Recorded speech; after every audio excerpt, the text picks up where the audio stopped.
y'all subscribe to the last ones at the Bar Boxing channel, man. We got some boxing fans out there. Oh, yeah, man. I remember when I first heard about this, I almost fell out of my seat at work. Canelo moved up to cruiserweight. And, yeah, we can look at Llunga, Makabu, and say, oh, maybe he's just I've heard just a paper champ at cruiserweight or this or that. I mean, this dude's a legit champion. And from where Canelo is standing right now, that's about 32 pounds, 32 pounds away. That's if WBC doesn't decide to move the 200-pound limit to 190. And then if they did that, then we'll have a whole nother conversation on another week about that, if they decide that. But, yeah, he's fighting Llunga Makabu. Makabu is 28-2 with 25 KOs. The fight I did watch that involved him was against Tony Bellew.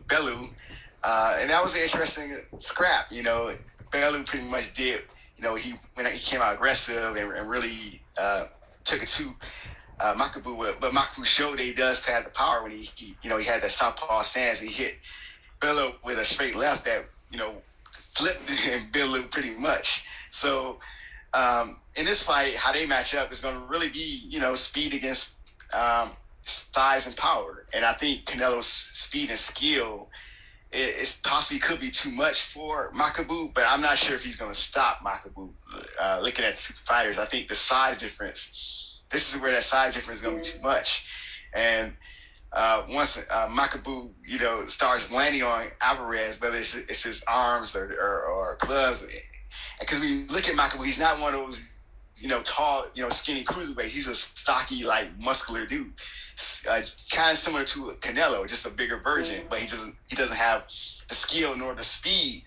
And I know that he can be countered, when I look at how Canelo Alvarez fights. So I can see Alvarez winning this fight, but I can also see that size difference. And we don't know how Alvarez, we're basing this, how this is going to happen based on how Alvarez looks in this fight.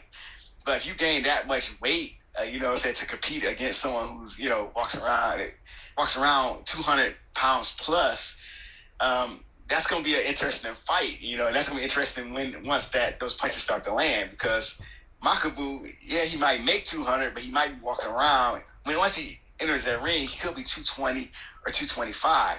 And Canelo, even if he moves up to cruiserweight, I can't see him in the ring weighing more than 190 to 195. So it's definitely going to be a size difference. And of course, there's that height difference, but Canelo doesn't seem to have problems with taller fighters. But I do think that size difference will be interesting to watch. But I still am on the fence on what I think could happen, because I see a lot of different things that can happen. But I'm leaning towards Canelo showing his speed and skill, because I know that Canelo he has a habit of sparring with, guys who are, cruiserweight or heavyweights and above. So I think that will serve him well, but it's always that what ifs, because those punches, I don't care who you are, those punches are going to take a toll on you. I mean, it's a reason why fighters don't do this more often. But it's props to Canelo. It's a gutsy move. I mean, I don't want to hear Carlo and Andre, all these people calling out Canelo, calling him chicken and all this and that. They can't say nothing, because Jamal Charlo is not moving up to cruiserweight. Demetrius Andre is not moving up to cruiserweight. Triple G is not moving up to cruiserweight. I'm not sure if or David Benavidez, as much as Benavidez, likes to be the bully, he's not moving up to cruiserweight either. So none of these guys are willing to take a fight at cruiserweight, but Canelo is. That tells you, it's basically a boss move for Canelo's part. Everybody called me a chicken. Look what I'm doing. And you won't do this. You won't go move up to 200 to fight the lowest tier, cruiserweight. So I think it was a gutsy move, but it was also a chess move in my eyes that, it pretty much shows you, not just on a physical level, but on a psychological level, why Canelo Alvarez is the number one pound for pound. Now, in this fight, you got Canelo versus Llunga Makabu. Canelo's coming off that Caleb Plant TKO victory. Makabu has 2 losses on his resume, and like you alluded to, the Tony Bellew fight, and then he lost his first fight as a pro. He's not a huge cruiserweight. what I would think is that Canelo may, which is going to be something that his detractors will have a field day with. They may have a clause in there. I think this fight will be at 190. I think WBC cruiserweight bouts are at 190. At least they used to be. And if so, he may have some type of contractual agreement that you can't go 10 pounds over or something like that, kind of like the Danny Jacobs fight. But anyway, I believe in this fight, Canelo's killing two birds with one stone. What he's doing, just like in the past, we've talked about this before. Canelo and his team has the best Bill Belichick game planning process and procedures that you have in boxing. I mean, it's immaculate, you know. And what I think Canelo is doing in preparation for Benavidez, he's doing what he did like when he fought Triple G.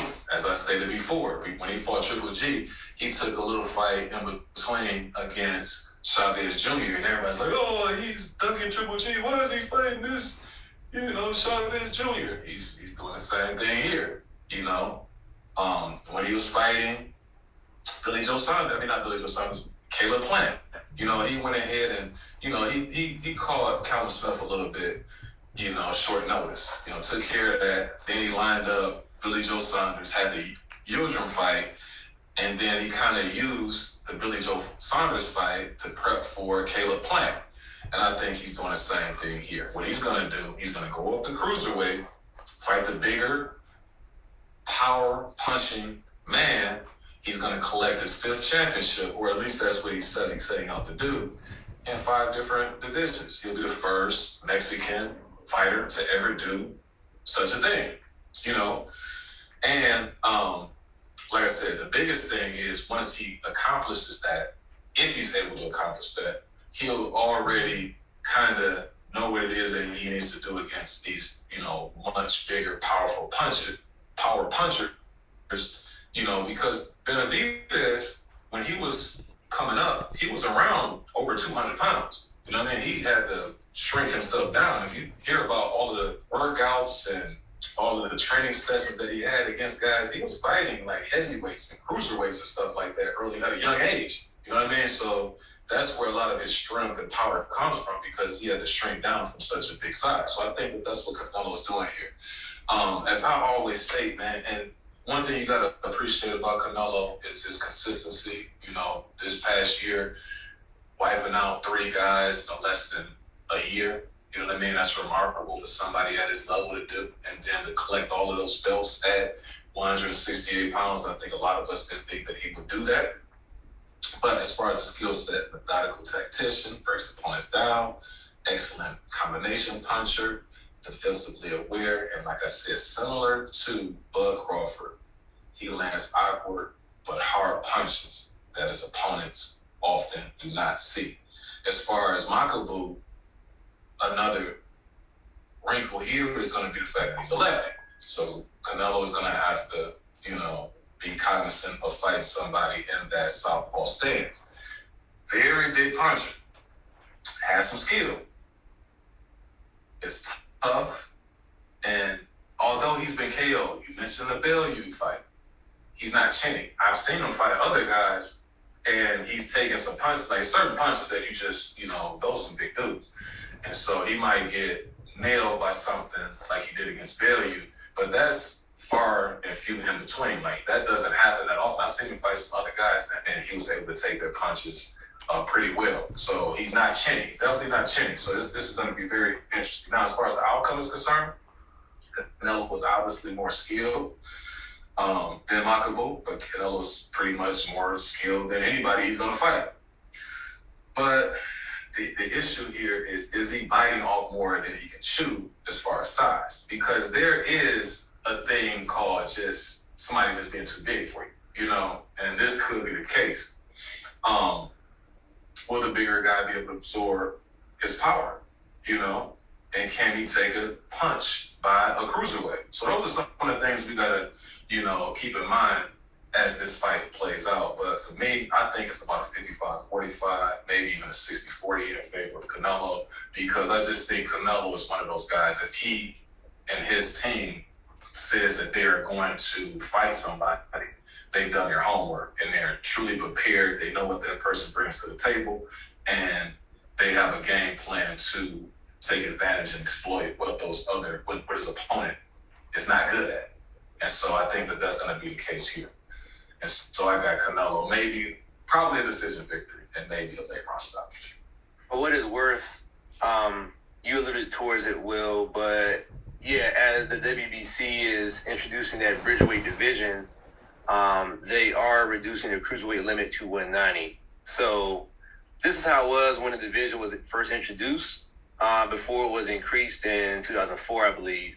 That said, Makabu has come in under 200 pounds on several occasions. So, with 6 months to train, unless there is a rehydration clause, I don't see the weight being a big difference for him.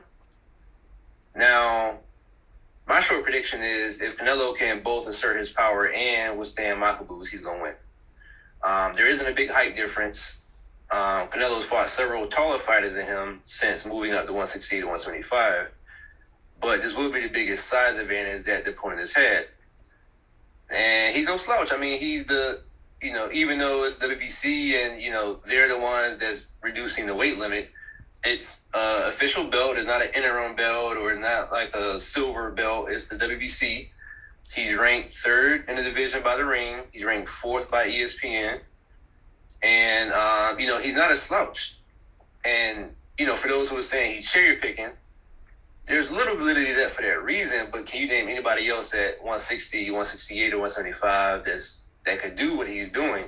The thing is, moving up in weight like that, like you guys have said, cruiserweights are coming in 22 pounds heavier, so those punches are going to hurt regardless of how you dice it.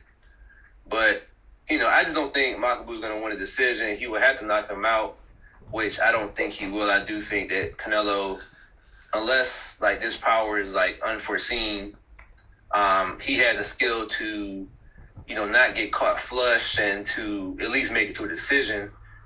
And if it goes to a decision, it's going to be a Canelo victory. It could, the stoppage is possible, but I do think the decision is the most likely scenario here.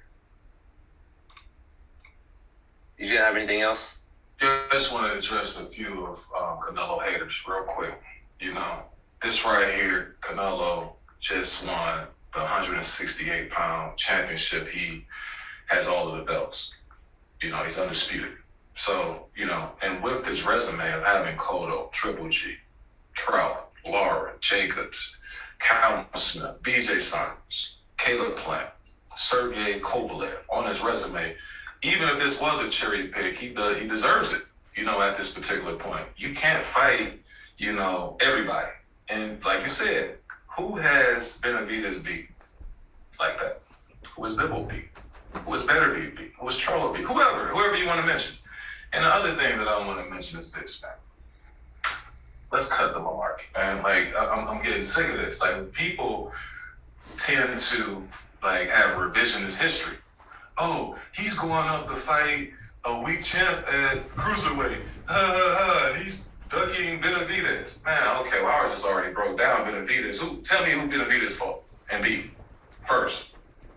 Second thing is this, and more importantly, I remember Roy Jones went up to fight John Ruiz, the Quiet Man. Now, the Quiet Man wasn't the only heavyweight champ. The real heavyweight champ was Lennox Lewis. Now, if Roy Jones really wanted to fight the best champion, he would have fought Lennox Lewis. But you know what Roy Jones said? He said, no, I want to go up to heavyweight to make history. And if there's a fighter up there where I have, it's not a huge heavyweight and I have advantages where it's not as apparent as far as the advantages. Something that I can, a guy who's closer to my height, then I'll fight that particular person. He found Ruiz, so he took that opportunity and made history. And so how can he do that and be praised for it? And I love Roy Jones, and Canelo can't. Come on, man, let's stop all that nonsense. And there you have it. Yeah, we can pretty much drop the mic on that note. But we got... Make sure you hit that like and subscribe button. Peace.